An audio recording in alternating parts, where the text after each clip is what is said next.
click the record button and say, "Yo, what up? How's it going, everybody? Emergency stream, emergency stream. Warning, warning! UVS Games has issued an emergency ban list. This is not the normal time that we handle bans and erratas for a card game, but because of Worlds, they decided to push up the timeline a little bit. And so what we're going to do today is I have read this one. I have read this one because as soon as the ban list came out, I ordered Jimmy John's.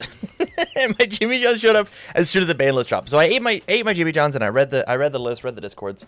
But now we're gonna come here. We're gonna give my full thoughts and opinions as we read the article together. And so I'm gonna take all of this to make you just a wee bit smaller. Yeah. We're here, and then I think I can make you a little bigger, right? No, that is as big as it gets. Okay. 2024 World Championship ban and errata update from the design team. Our ban and errata announcement will be posted in full next week on its usual schedule. However, due to the fact that many teams of players are meeting to prepare for Worlds, we are making the unorthodox decision to announce the changes to the community early. Claps in chat for UVS Games. This is so cool. They could have waited an extra 3-4 days or some shit, but they decided not to. This is very cool. Our full reasoning and explanation will be published per our usual cadence the first Tuesday of February and go to the fact that following Monday. And so they are letting us know that, hey, these are the changes that are coming up because they want to give us some extra time to make sure that our world decks are in order for us to have the best possible competitive event that we can. Very cool.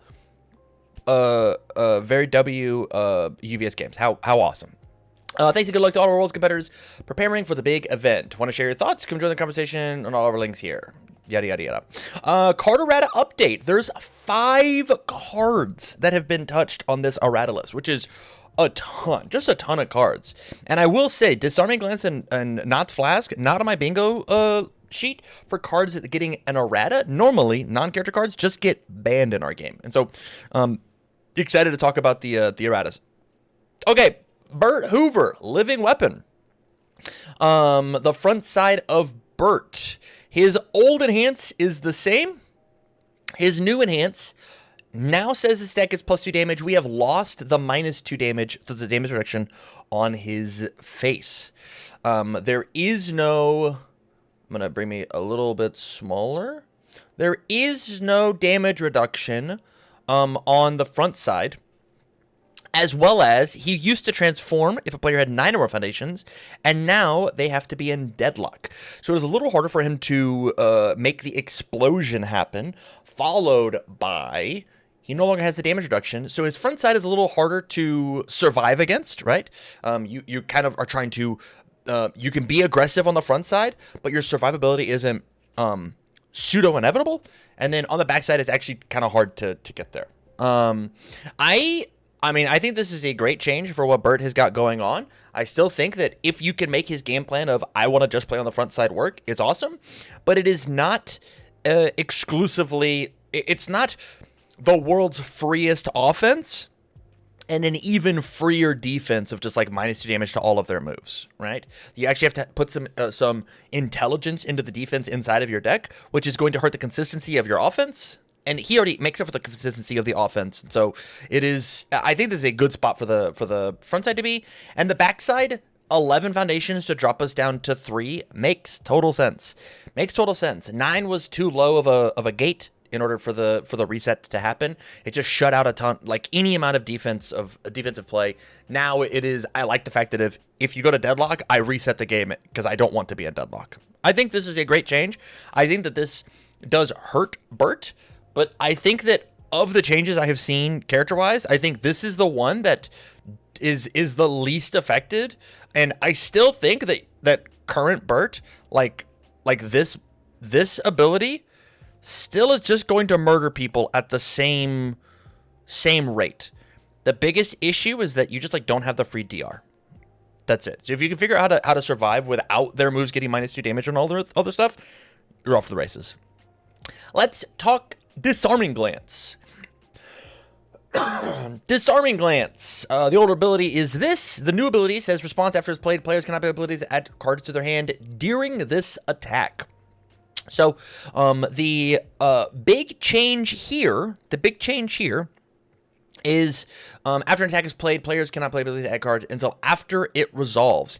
If you had a way to drop the attack, this part of the ability would stick around for the entire turn, and it would not refresh the game state until the turn cycle had happened. So if I did it on your turn, I would flip, drop your attack, and then you no longer can play abilities. Play abilities that adds cards to your hand, and that includes character abilities and so on and so forth. Kind of a gotcha to people of just like, oh, if I have Disarming Glance and a Genkai's, I just say that you skip your turn. I literally this card cost me a top 16 cut inside of the St. Louis regional when I paired up against Ben Lambright. He was playing against Ghidorah. He had Disarming Glance and Dissolving the Conflict. I played a Storm of Arrows with like 6 momentum. He Disarming Glanced. You can't add cards to their hand, and then bounce the attack, which like killed me, right? And so it's just like, what do you do? I skipped my turn and then I died. And so I think that this is, for lack of a headache, I think this is totally fine. My biggest thing about this is I think it's weird to do it now. We've literally had 2 sets come out, and this hasn't been an issue at all. UVS Games has not cared about this. What changed to make us want to put these words on and take away, like, interesting, disruptive abilities, right? The game, people are saying that the game is already, like, a little too aggro focused, and so like taking away like a really interesting disruptive ability is tough. I could say that you could like make the argument it's because these 3 symbols are also the symbols being aggro, and so like having the aggro decks and just like a 2-card answer to anybody else could be an issue, right? Like if these had 3 different symbols, it's possible this might not have been touched, but I don't know. I think the biggest weird thing about this is why now? why now? Is my big question. Up next, we've got Mimic. 625, just a little guy. His old ability was response once per turn, and now it is response commit. This is kind of a crazy errata, because it does 2 things. Number 1, it says that you can no longer add 1 on your turn and then add 1 on their turn. But it also says that if you respond commit, you take away the bottom response at all. So if I respond to pick up an attack card, I can no longer commit the assets for the plus 2 or -1 damage.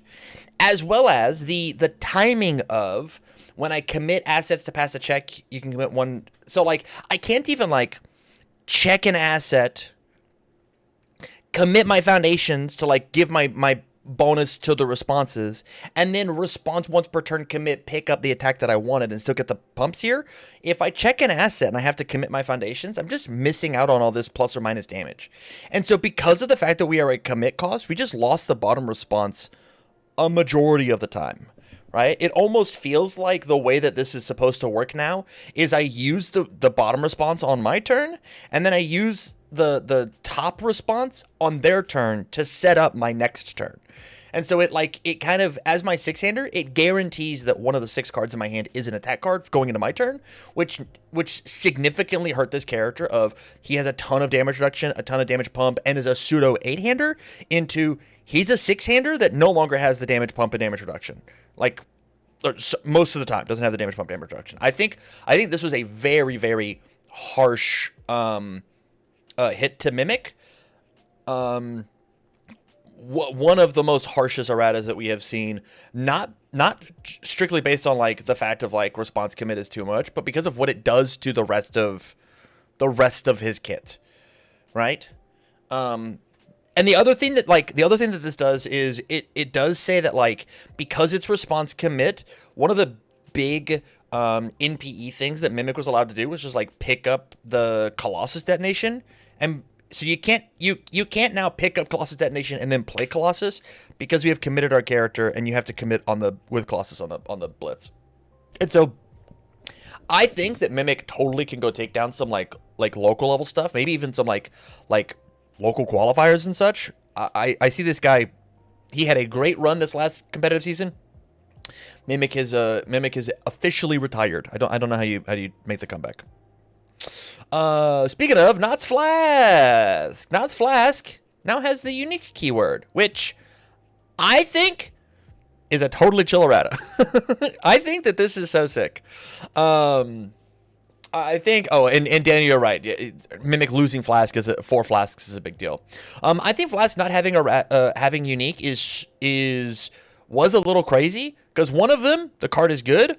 4 of them the card is like crazy, right? Like plus 12, minus 12 damage over the course of the course, and that's just like using them all once. There's a way for you to grab more counters. Nobody ever goes to 0 boost counters on the card. Like, it's so hard to go to 0 boost counters.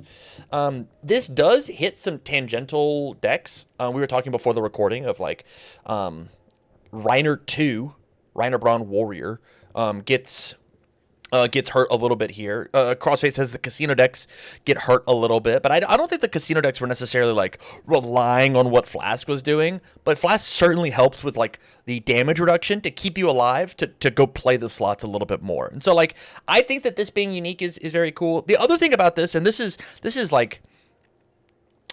some real TamCardwell design space. You ready? This is a unique asset inside of these Challenger decks. Oh, sorry, this is a non-unique asset inside of the Mighty 9 Challenger deck, but Trinket was a unique asset inside the Challenger deck. Like, why not just make 2 unique assets that, like you want it? I don't know. It's weird for it to be asymmetrical like that. Where it is. There it is. Not even.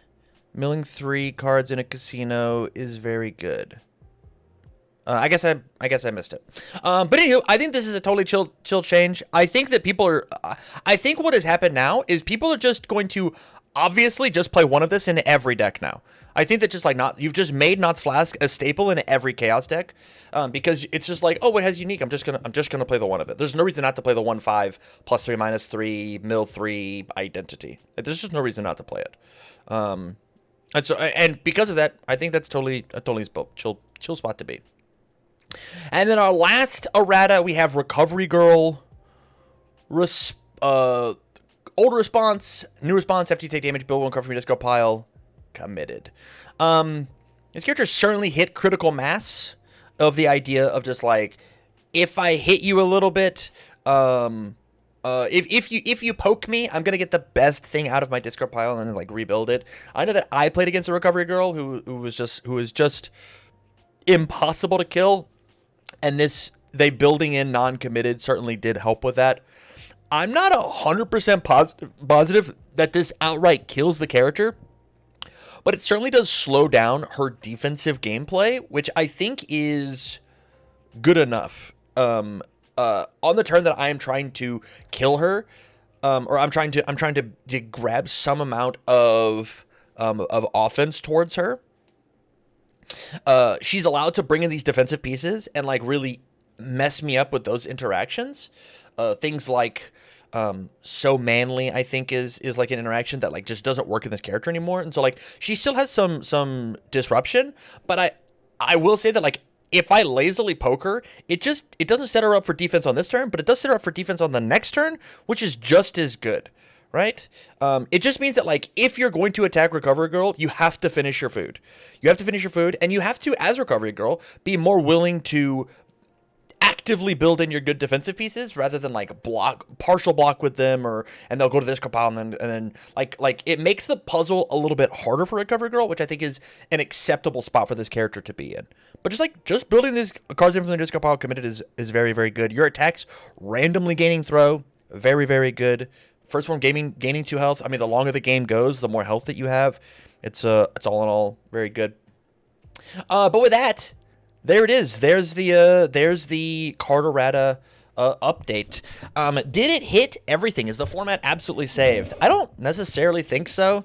I still think that we have like Godzilla and Ymir. This list might be good enough to bring old favorites like Rodan back into the fray. Pony has been asleep, and now Pony might get to run rampant if you know, Pony doesn't have to fight through -2 damage on every single one of their attacks, or the disarming glance no longer works, or mimic giving minus damage on all of these, minus damage from Nott's flask. There's just like almost every card on this list. 3 of the 5 cards on this list had damage reduction, so like Pony gets to just like kind of run wild and free. But I would love to know what you guys think in the comments down below. And I'm going to be here on Twitch talking with Twitch chat for a little bit, getting their opinions. So if you would rather come join the conversation live, come join me live over on twitch.tv/TamCardwell. But with that, thank you much for watching the video. And as always, I wish you well.